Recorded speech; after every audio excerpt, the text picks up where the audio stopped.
हाय, मी प्रतीक्षा आणि एवढी छान तयार झाली मी गौरीपूजनसाठी.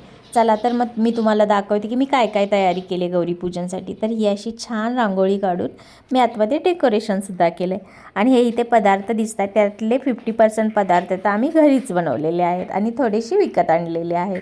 आणि ही गौराई माझी पाहू शकता. आणि सकाळी मी धपाटी आणि दह्याचा नैवेद्य तिला दाखवला होता आणि संध्याकाळी पुरणपोळी. आणि ही जी बाजूला तुम्हाला छोटीशी गौराई दिसते ती गंगा गौर आहे. ती आम्ही फर्स्ट टाईम बसवली होती. आणि त्याच्यानंतर आता 7 वाजल्यानंतर बायका यायला लागल्या हळदी कुंकवाला. तर त्या दिवशी आमच्याकडे हळदी कुंकूसुद्धा असतं बरं का. आणि हळदी कुंकू कमी आणि डेकोरेशन पाहायची गडबड खूप असते. दिवसभर सर्वांनी खूप मेहनत घेऊन डेकोरेशन केलेलं असतं आणि त्याच्यानंतर आपण सगळीकडे जातो तेव्हा आपण ते डेकोरेशन पाहायला जातो. तसं आवर्जून गणपतीला कोण इकडे तिकडे घरी येत नाही.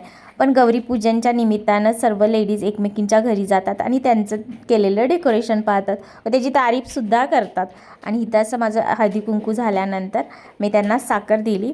त्या दिवशी साखर देतात आणि संध्याकाळी जेव्हा गौरीचं कान उघडायचं काम असतं तेव्हा प्रसाद दिला जातो.